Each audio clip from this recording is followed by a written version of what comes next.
السلام عليكم. كنتمنىكم تكونوا بخير وعلى خير واحسن حال واحوال ان شاء الله. اليوم غادي نقدم معكم الطنجيه المراكشيه، الطنجيه المغربيه المراكشيه اللي غادي نطيبوها ان شاء الله في الطبيعه. اللي توحش الطنجيه يتبع الفيديو الى الاخر باش يشوف التفاصيل بطريقه بسيطه ان شاء الله. غادي نوجدوها وكنتمناها تعجبكم وتجربوها ان شاء الله. ولا عجبكم الفيديو ما تنسونيش باشتراك ولايك، هذا فضلا وليس امرا. الطنجيه ديالنا جات كتشهي حمراء محمره ومجمره، كنتمنى تعجبكم وتنال رضاكم. ندوز ان شاء الله المقادير. بسم الله على خيرة الله. هنا عندي كميه ديال اللحم. الكميه ديال اللحم كتبقى على حساب افراد العائله. انا عندي هنا كيلو ونص. عندي الثومه 7 الفروع. عندي معلقه كبيره ديال السمن حامضه مصيره كامله، 2 المعالق كبار ديال حبوب الكمون، غادي شويه ندفيه ونطحنه. عندي كاس ديال الماء درت فيه تقريبا 1 الغرام ديال الزعفران. وعندي هنايا شويه البزار غادي نستعمل نص معلقه صغيره. وعندي الزيت كاس معامرش مخلط ما بين الزيت البلديه والروميه، من نص كاس حتى الكاس الا ربع على حساب اللحم شحال، ولا كان ميدم بزاف مثلا الملاج كيكون فيه المخ، وهذا راه من نص كاس حتى الكاس الا ربع. الطنجيه ديالنا هي هذه كما كتشوفوا. هادو هما مقاديرنا ديال الطنجيه اللي غادي نديرو ان شاء الله اليوم. بسم الله. هنا بعد ما نظفت الطنجيه ديالي ونظفت اللحم، طبعا هنايا اللحم غادي ننزلو في الطنجيه، ومن طبيعه الحال غادي العظومه هما اللي غادي ندير في القاع ديال الطنجيه باش هكا ما يلصقوش لنا اللحيمات في الطنجيه في القاع وما يضيعوش لينا. اللحم راه كيبقى اختياري، نديرو الغنمي او البقري تيجي حتى هو زوين، الا كان باقي فتي ديال العجل كيجي زوين. هنا نزلت الفصوص ديال الثوم، نص معلقه صغيره ديال البزار،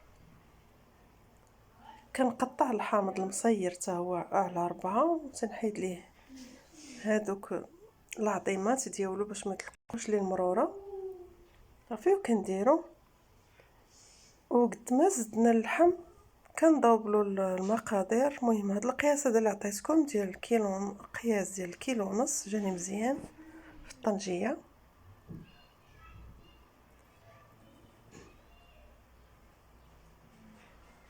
معلقه ديال السمن راهي ما عامراش لان عندي اللحم يدوم شويه، والكمون حتى هو طحنته شويه ماشي نيلته، شويه بقى مفرشش بين وبين.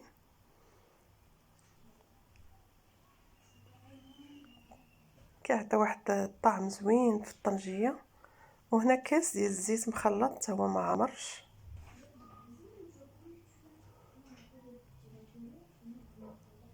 والكاس اللي درت فيه زعفران كنحركو حتى هو وكنضيفو لان كنديرو كلشي مع بعض صافي. نحركو الطنجيه ديالنا شويه باش تخلط المقادير.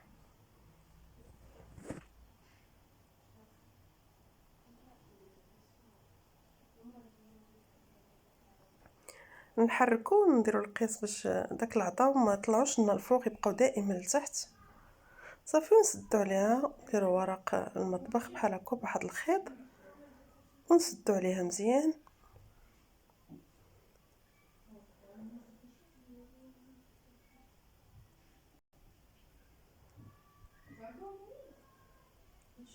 صافي هنايا كنجيب واحد السلوكه باش غادي نديرهم في اليدين ديال الطنجيه باش من بغي نهزهم تكون سخونه ما تحرقش. هادو كتشوفوا معوجين لحقاش انا فايته مطيبه الطنجيه واستعملتهم هما كما كتشوفوا راهم معوجين، ولكن احتفظت بهم من بعد هكا باش الطنجيه ديالنا من تسخن نلقاو على الاقل باش نهزوها وما نحطوهاش في الارض ديريكت. دائما نحطو هنا. سديت الطنجيه ديالي معايا، حطيتها وجدات. غادي نمشي على ما نوجدوا الحويجات اللي غنحتاجو حنا خارجين على برا نطيبوها في الطبيعه. هنا اكيد عرفتوا الطنجيه فين غطيب وفاش غطيب. هنا بمساعده الزوج ديالي غادي نشعلو الفاخر. درنا الفاخر لتحت في هذا السطل هذا، وشي عويدات وكويغطات وشويه الزيت باش كيساعد الفاخر يشعل بسرعه. صافي، وغادي نخليوه حتى يشعل الفاخر مزيان ونحركوه. كنبقاو نشوه مره حتى كيشعل مزيان، عاد نحركوه وننزلو الطنجيه الوسط. كندير واحد الحفره الوسط في وسط الفاخر، وكطيب على مهل عندها ساعتين تقريبا باش طيب وتوجد. حنا في الطبيعه اليوم غادي نتغداو، تابعونا الى اخر الفيديو باش تشوفوا كاع المراحل وشكون اللي غادي يجي يتغدى معنا. الطنجيه ديالنا واخده راحتها في الطياب، كطيب على مهل. هنا كما كتشوفوا ما بقاتش غير الطنجيه اللي كطيب وكنتسناوها طيب. هنا كاينين حويجات اخرين مازال غادي يطيبوا.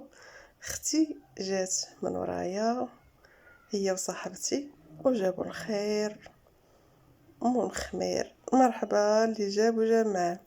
كما كتشوفوا جابوا الكفته، كاين قضبان ديال الدجاج، قضبان ديال اللحم، جابوا الصوصات. الطنجيه ديالنا راه باقا طيب. الوليدات كيلعبوا، الازواج تاهما باركين مع بعضياتهم. كان واحد الجو ممتع، جو غزال رائع نجمعوا فيه مره.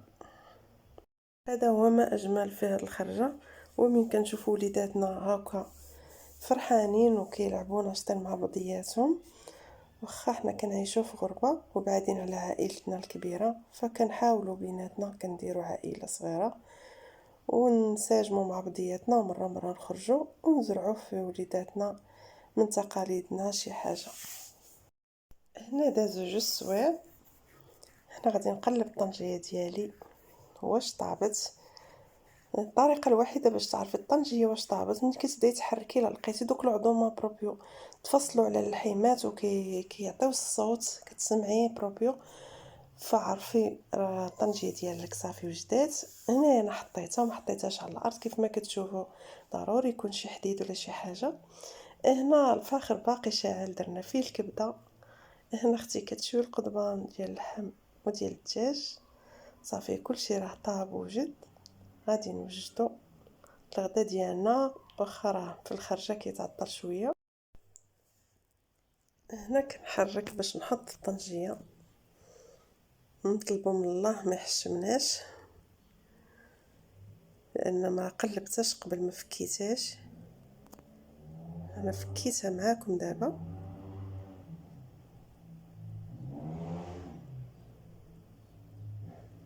المهم بحكم الحركات اللي درت ليها بالي بان ما ملصقاش الحمد لله، والطيبه جات كتشهي الحمد لله. شوفوا اللحم كيخرج محمر ما شاء الله، غزاله كتجي. هي ميدومه شيئا ما، ولكن ما كناكلوهاش دائما، فمره ما فيها باس لكليناها. غزاله كتشهي. كنتمنىها تعجبكم وتجربوها ان شاء الله. طيبه على الفخار، طيب صحي في الطنجيه. هذا الطرف ديال الحامض اللي بقاو صاينين، الباقي ما بقاش كيبان ليا. هنا حطينا طبق ديال الطنجيه ديالنا في الطبله ووجدنا الشليط. ديتو معايا من الدار واجدين، شلاضه ديال الروز وشلاضه الاخرى مخلطه. هنا القضبان اللي كنتو شفتو، شويه الزيتون، هنا بطاطا نوازيت، وخلطنا شويه الخرجه مع الحباب زوينه. هذه الكفته ومطيشه وموتزاريلا. كاين اللحم خاصها شويه ديال الخضره تكون شويه الشلايض منوعه. صافي هذا هو غدانا. شارت معكم هاد الخريجه، هذه خريجه زوينه في الطبيعه، والطنجيه طيبه في الطبيعه. كنتمنى الفكره تعجبكم، تنال رضاكم وتجربوها ان شاء الله.